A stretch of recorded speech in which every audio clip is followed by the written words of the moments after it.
At MedStory, we take privacy seriously and follow all healthcare privacy laws. Some details may be changed to protect confidentiality. The views expressed are solely those of the individual speaking and do not represent the views of their employer. A lot of times, people just don't know where to go. And part of that is because we suffer in silence. So the more you start talking about things, and that's one of the things we do in our retreat, like we talk about the things that maybe are not necessarily polite conversation, but that's the only way you're going to get your questions answered. Welcome back to the MedStory Podcast, where we share the stories of the greatest minds in science and medicine. I'm Spencer Locke, and on today's episode, the incredible story of Dr. Basma Faris, a woman who transformed her career into a powerful calling for women's health. It all pivoted one September, a moment that set off a remarkable journey through rejection, resilience, and reinvention. A personal diagnosis and a national tragedy landed in the very same month, forcing a young dietitian to consider medicine not just from the city's front lines, but from the patient's chair. She wouldn't get into medical school the first try, but as she quickly learned, the setback was simply her first lesson in resilience. Years later, she would find herself on the cutting edge, navigating the complexities of sicker pregnancies, strained doctors, and the rise of telemedicine. She became a pioneer in finding ways to deliver deeper PCOS care from the other side of the screen, and helping countless women navigate midlife from supplements and safety to bone health and fierce advocacy. So how did she get there? When the lab slip, the skyline, and a single life-altering decision set course that changed everything that followed. And that, my friends, is where her story really begins. Dr. Faris, I know you have a really interesting story, an interesting journey from becoming a doctor, but it started, my understanding, is as a dietitian. Now, can you kind of take me to that moment when you may have been working as a dietitian and were like, I need to change and I need to do something different? Yeah. It was actually September, so same time of year. I had been working as a dietitian for a little bit, maybe a little over a year, and I was already thinking, this can't be it. There has to be more to what I'm doing now. And so the options were, do I want to go into management? Do I want to go get my PhD? What are sort of the next steps for me? And two things happened pretty much at the same time. One, I became a patient myself. I was diagnosed with endometriosis and a condition that impacts women. And at the time, I didn't really know anybody who had this condition. And I was able to find my incredible doctor, who is now a friend, but she was really such a role model for me of sort of how a doctor should be. And obviously, I knew a lot of doctors. I worked with them as a dietitian, and I had previous doctors. And sort of the way she approached care and the way she spoke to me really was very impactful. And just the experience of being a patient, I think really up until that, I really never had any sort of health myself. I was lucky to be healthy and sort of planted the seed towards sort of, do I want to be doing something along those lines? And then that was layered on top of September 11th. I was living in New York at the time, and actually on 9/11, I was headed to my pre-op appointment to get my labs done when the towers were hit and when they fell. And that actually had a really profound impact on me, as these big life events do. They make you take stock of your life, take stock of what you were doing. But really, I felt, as I saw at the time, we didn't know, but there were calls for people to report to duty, to care for casualties. And I felt so powerless. As a dietitian, I thought, gosh, I don't have anything to offer in this particular scenario, in this particular situation. And that was a little bit of a call to action for me, where I felt like I wanted to be able to contribute. And so all of these things layered on literally were happening all at the same time, the same month, just sort of led me to that conclusion that I should go to medical school. It was almost like it was the perfect storm of all of these things coming together because this is not a light decision. You've already No, gone and gotten advanced schooling to become a dietitian. And correct. to think it's one thing to go off and do something that may take a year or two to become a doctor, like that is a big jump. Yeah. Big Were there commitment, big jump. when you're just like, I want to do that, or were you considering any other options from there? Or were you like, no, I'm going to go become a doctor? No, once I made that decision, that was it. Yeah. And I needed to figure out how to get there. Okay. So along that journey, is there any times that stick out in your mind as especially difficult or challenging? Yeah, certainly. I didn't get in the first time, right? I didn't get into medical school the first time I applied. I had a couple of interviews, and that was really hard. I wasn't in school. I wasn't affiliated with the university, so I didn't have guidance, really.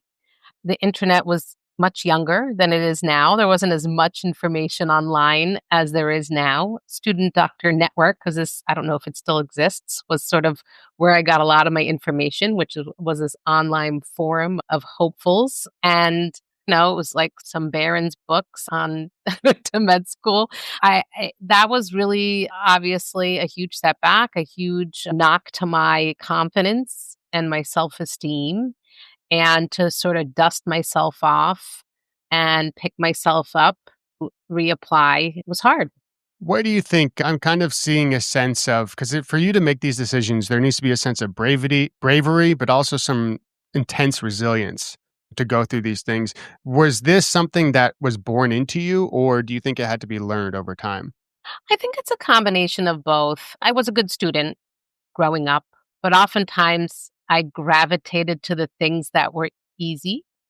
There was this idea that if I wasn't really good at something, then maybe that just wasn't for me. And that was sort of this idea when they were like gifted and talented programs back then. And that was just sort of the idea. You'd find that thing that you were gifted at and sort of stick to it.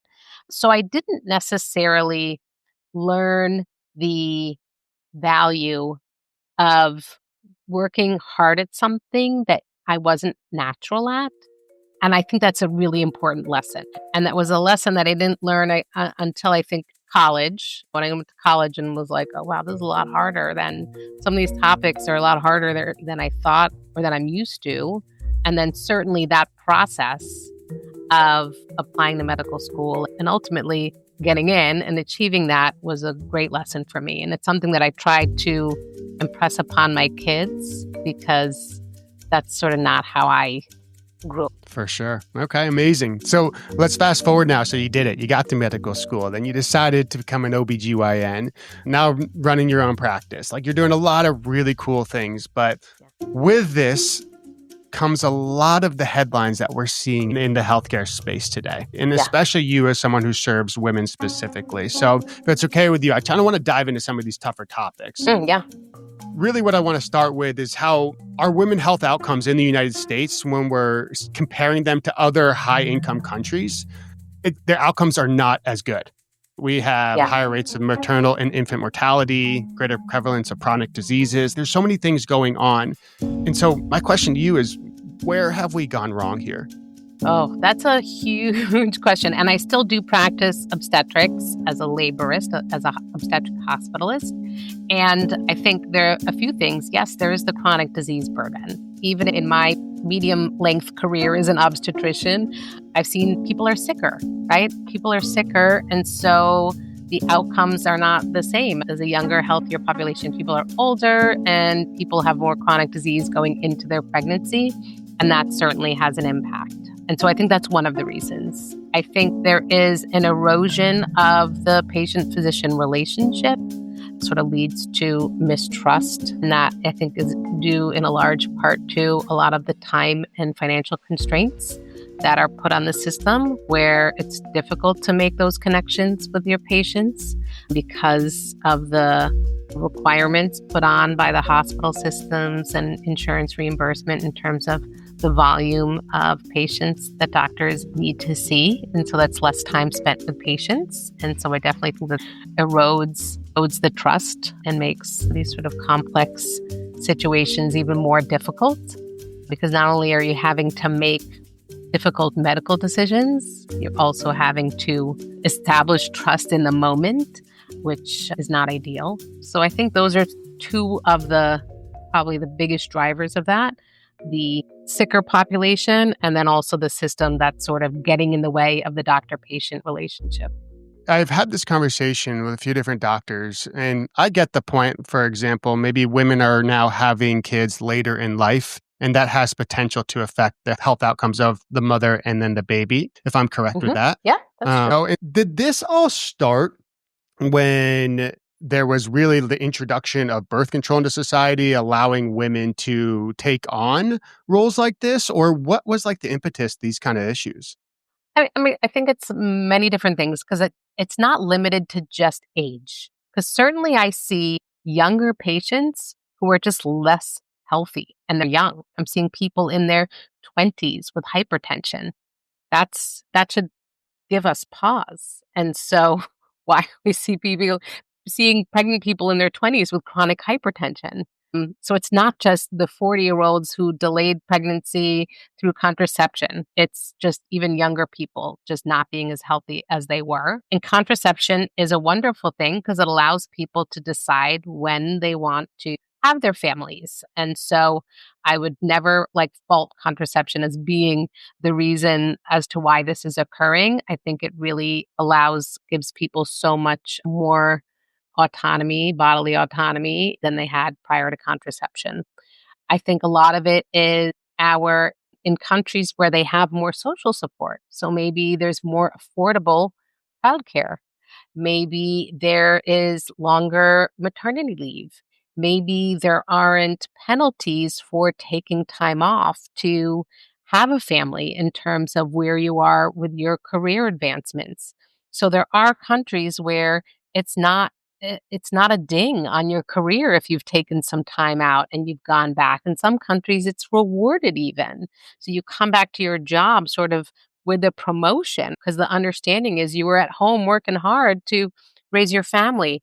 And so it's affordability. People can't necessarily afford to have kids till they've gotten to a place in their career where they can actually afford childcare and afford to take time out. And so I don't think it's just a matter of delaying it because we're having a good time. I think it's the social support isn't there to support younger women to both have a family and do the other things that they want to do in their lives. I totally agree with you. We have so much that we can learn from those other countries that are doing so many things so much better. I do want to be clear that I don't think that birth control caused all of these things. However, it was a very big invention that allowed the opportunity of choice for women, which is amazing. Yep. And then you were talking about how we're seeing younger women with things like hypertension. Why is that? Where people are becoming more knowledgeable than ever. We have more research than ever, yet this is happening. So why? Is it just unhealthy communities, environmental exposures, just chronic stress, our food systems, all the things that can contribute to these chronic diseases, cardiometabolic diseases that we're seeing at younger and younger ages? I'm not entirely sure, but it's definitely a trend that all of us obstetricians have noticed. And it certainly makes for more complicated pregnancies and it makes for more interventions, et cetera. So what was the turning point for you where it made you want to open up your own membership style telemedicine company to support this? So this is a relatively new, I've been doing this for about 2 years now, and the pandemic. So we talk about sort of big life events that occur. The COVID-19 pandemic that lasted more than just 2019. So we're talking 2020 through 2022, the most intense period of it. And I was in New York, which was really challenging. Never made me more proud of being a New Yorker, about how New Yorkers came together and actually hunkered down to get through the pandemic. But it wasn't without a lot of challenges and sacrifices. But telemedicine was introduced to me through the COVID-19 pandemic. And as much as I did not enjoy being an OB-GYN through telemedicine for most of the patient encounters, I didn't find it very effective. But for my patients with PCOS, who I already was doing probably more than most doctors in terms of my counseling and nutrition education that I was providing my patients, I found that telemedicine actually made it even better. I was able to connect with them more frequently. I was able to see them in their homes and really just spend the majority of the time just on talking and counseling and educating. And that was a light bulb to me that this is something I could really into something bigger and to grow. And so that's what I did. I love that. That's awesome. I agree. I found that when I started seeing patients online, I now could not use any of my physical skills. And so I was forced to rely on my ability to ask questions, to listen, and to communicate. And once you realize how valuable those three things are and how they're going to cover 90% of the visit to give them the support that they need, you're like, oh, wow, this is actually pretty powerful stuff that we probably took for granted prior to the boom of telemedicine. So in some ways it made my PCOS care, I think, a little bit better. I want to take a quick moment here to say, because what you said is you started your career being at 9/11, feeling hopeless and feeling like you couldn't do anything. And about 20 years later, here you are in the pandemic. Looking back at that, when you reflect on that, how does it feel to know that you were able to be in a position where you could truly make the change you wanted? Yeah, I mean, it in many ways was a full circle moment for me. It's allowing me to actually get back to some of those skills that I developed as a dietitian and really hone in on them a bit more. And that's really a great feeling because I had been trying for a long time to figure out how to merge those two skill sets. So it feels really good actually. And I was working in Lower Manhattan at the time when I decided to change that practice and become a hospitalist and create my telemedicine practice. So very close to 9/11, and I would walk by it on my commute. And so really a very much full circle kind of moment there. And that feels really good. And making something, having the confidence to sort of create something that wasn't really there, create a niche that really existed, feels really good. And that confidence comes from those things that I learned way back when I decided to apply to medical school. Like, where did I get that confidence and that strength? It's from those lessons. Do you ever get opportunities to stop and reflect about that journey and see how far you've... Yeah, I think I do that probably. I turned 50 this year. So I think big milestones like make you sort of reflect. When I think about what I was doing half my life ago, I've done a lot. And so yes, I think that just sort of naturally lends itself to reflecting.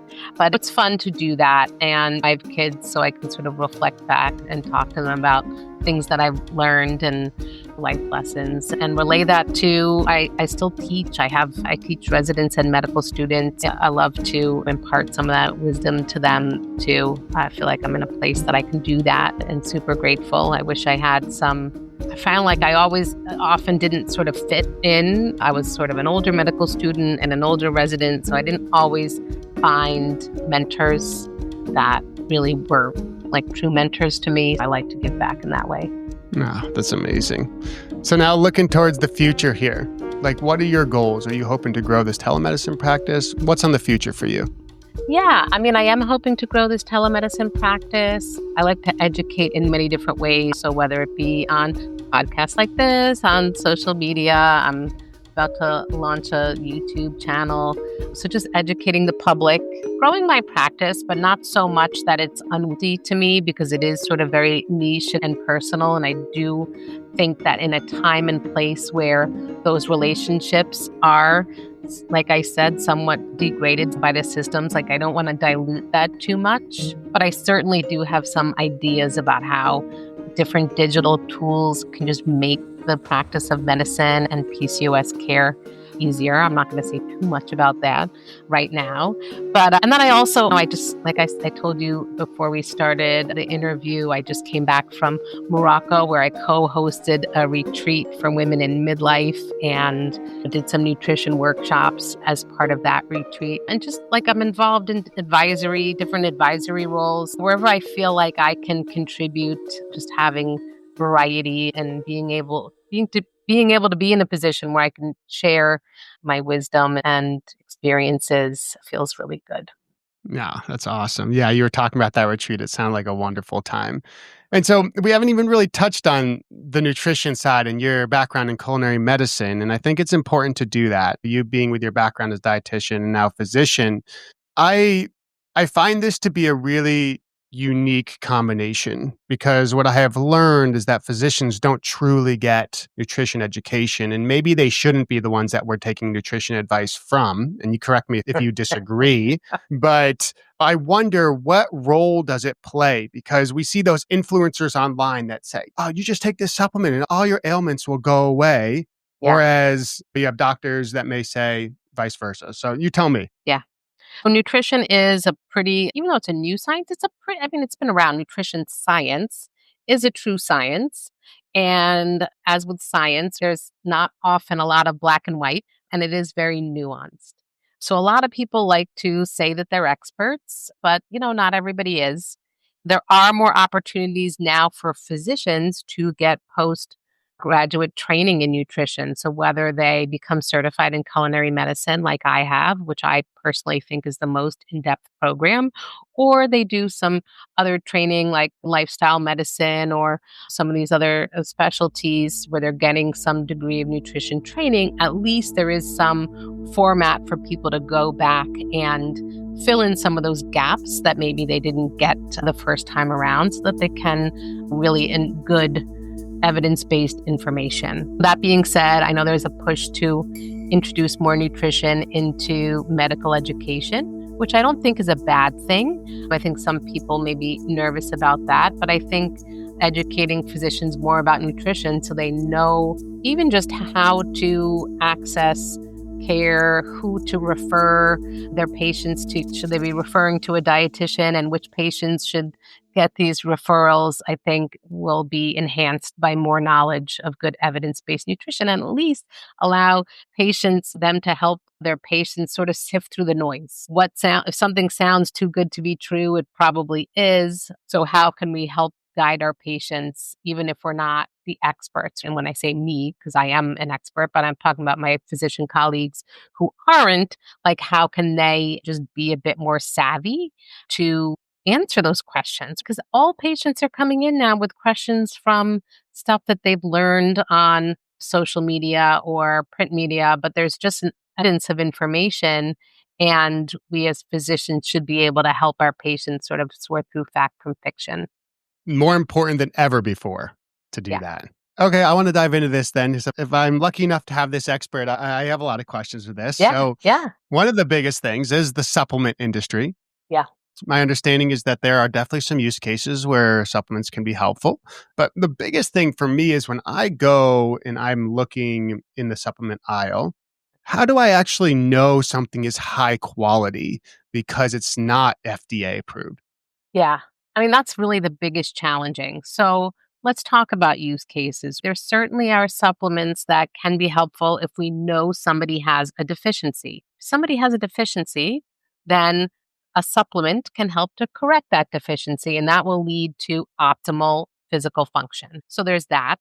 But oftentimes people aren't using supplements just to correct a deficiency. They're using it as a therapeutic, which is completely different. And oftentimes the studies get muddled or people don't know how to interpret the studies. Are we correcting a deficiency? And by correcting the deficiency, we're improving a condition. That doesn't necessarily mean that super high doses, extra, is not necessarily always better. And then that's going to be therapeutic. So those are sort of two different uses. And that's when we're talking about nutrients, vitamins, minerals. When we get into the topic of other botanicals, herbs, etc., that's a whole nother ball game. And there are people that are well knowledgeable about sort of the function of herbs and whether or not they actually have biologic function, and do they have interactions with other medications, etc.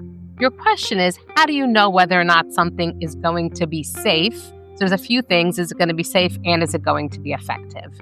And those are two different questions. Safety is a big concern. One of the leading causes of liver disease in this country is from supplements, either from high doses of whatever active ingredient that may be, or from contaminants, from heavy metals.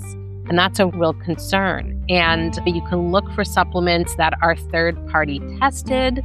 That would really be the ideal way to identify a supplement in terms of safety.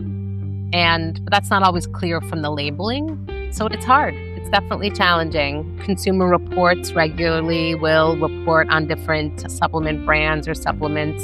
So in terms of their safety.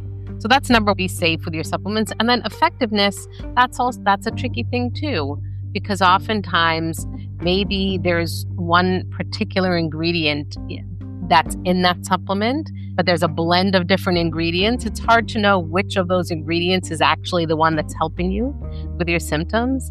And so because we have all of these like proprietary blends and so on and so forth, so that can make it tricky to really know what is helping and what isn't helping. And it's usually one ingredient. And then there's adulterants. A lot of times what is in the supplement is not what's on the label. Sometimes things are really effective because they actually contain pharmaceuticals in that supplement that aren't labeled. And so you're feeling great because you're actually taking a prescription medication. You didn't know it because it's been added by that manufacturer. So there are a lot of things that you do have to be careful about. And I counsel my patients, and I do certainly recommend certain supplements sometimes if somebody has a deficiency or a particular condition. In assessing their nutrition, I'm noticing that they're not consuming enough in their diet. And so supplementation may be appropriate in those circumstances, but I can only do my best in recommending brands that I have found to be reliable based on my reading of the reviews and such. But it's tricky. It's really challenging. And the worst thing would be for me to ever recommend something that harms somebody unknowingly. Like, that would feel terrible. That's crazy. I've never heard of there actually being prescriptive medications in these supplements. I mean, I think one thing that's become really clear as I've learned more about this is that there's a tremendous lack of transparency. And oftentimes you need to follow the money. You need to, number one, see who's selling this. And then also, you mentioned those third-party independent reviewers, which I agree, like you definitely should get it reviewed, but understanding that they pay a fee to those reviewers typically to do it. So there's a conflict of interest there as well. So are they truly independent is the question. So yeah, it's hard. It's really hard. Do you think that the average person should take a supplement or a multivitamin, or should they be able to get all their base nutrients just from a standard diet? Most people should, but assuming that they really have good variety and they're sort of hitting all of their nutrient needs on a regular. And not everybody does or can, or if people are in an energy deficit because they're attempting to lose weight, fat loss, they may not be, right? They may not be hitting all of their micronutrients, and supplement may be necessary. As far as women are concerned, iron may be a concern, calcium, vitamin D. So those are the nutrients that I'm making sure that I'm asking about their nutritional intake. And then you can test for vitamin D deficiency, and you can test for anemia, etc. I'm not a huge tester, but certainly some micronutrients you can test for. You can't test for all of them. And there's a lot of these, I think that's also like a red flag. Oftentimes there are all these proprietary tests that practitioners can sell, physicians and non-physicians. So you sell the test, and then then you can identify these different deficiencies and then sell the supplement. So that's always sort of a red flag too, that when you're selling the test and the cure is kind of worrisome to me.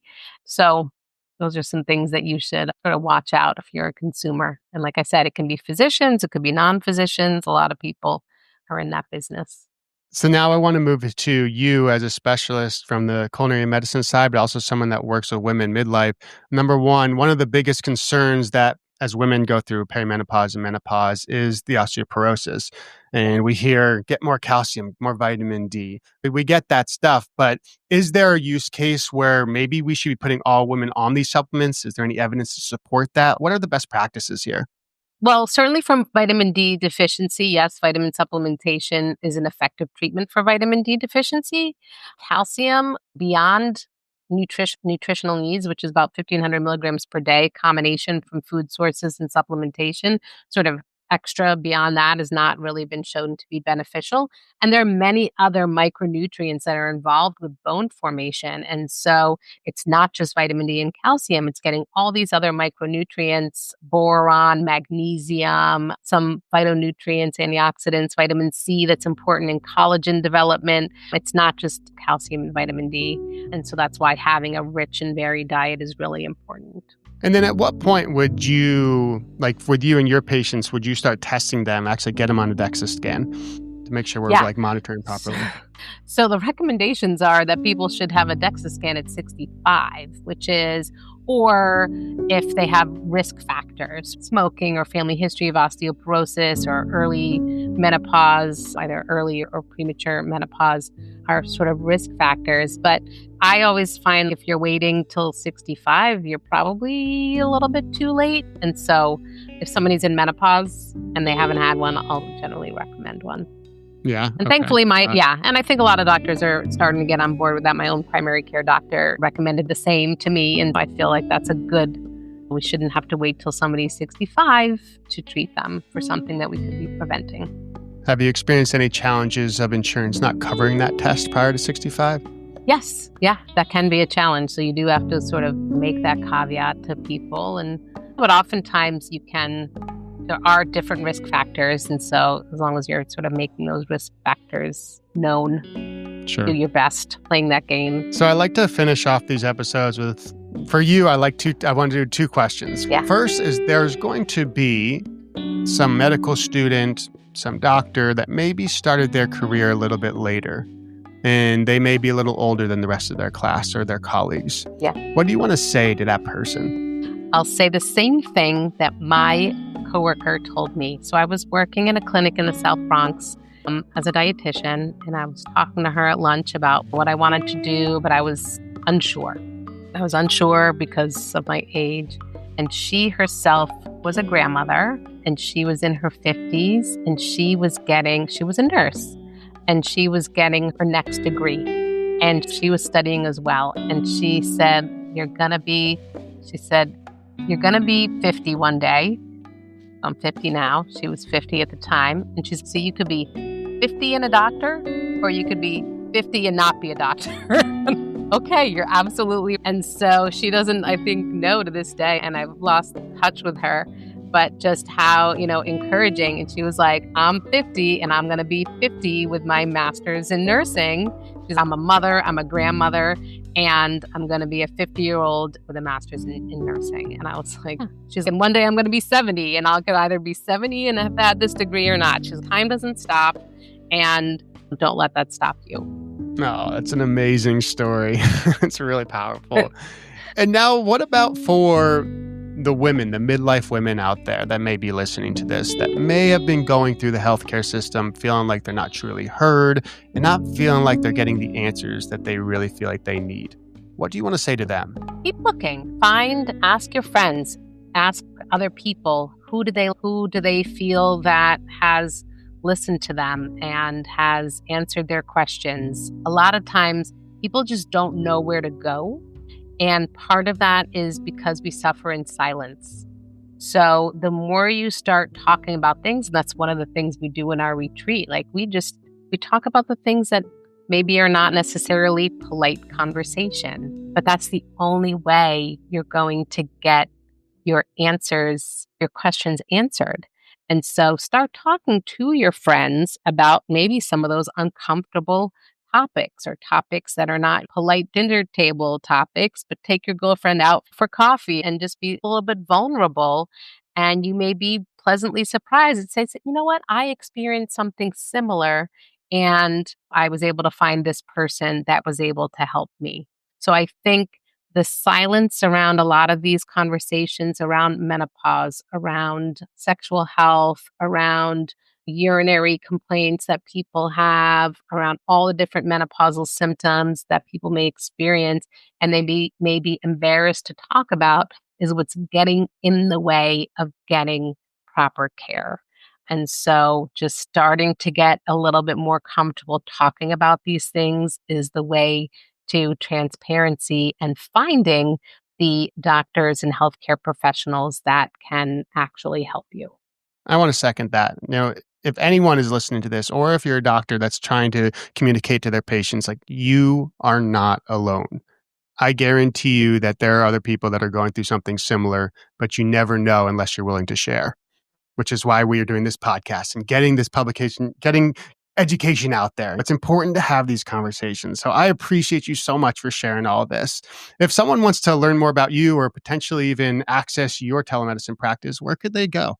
Yeah, so they can find me on my website, which is DrBasmaFaris, so drbasmafaris.com. I'm on Instagram, where I post all about PCOS and women's health, all different topics, and nutrition as it relates to women's health. So also Dr. Basma Faris. And like I mentioned before, next month launching a YouTube channel where I'll be able to post some longer format, longer content than Instagram allows, which works better for me because I tend to be a bit wordy. So I'm really looking forward to that. And that's also, the handle is the same, Dr. Basma Faris. So you can find me on all of those mediums. Awesome. Well, Dr. Faris, thank you so much for taking the time. I really appreciate it. Thank you so much for having me. This has been really... Thanks for listening to the MedStory Podcast, where we share the stories of the greatest minds in science and medicine. I'm your host, Spencer Locke, with a special thanks to our executive producer, Shaina May. Our music comes from Blue Dot Sessions and the Descript Audio Library. The MedStory Podcast is made possible by MedStory Studios and listeners like you. So if you'd like to support us, please leave a review. It means more than... And if you have a story to share or want to produce a podcast of your own, reach out to us at info@medstorymedia.com. We'll see you in the next episode.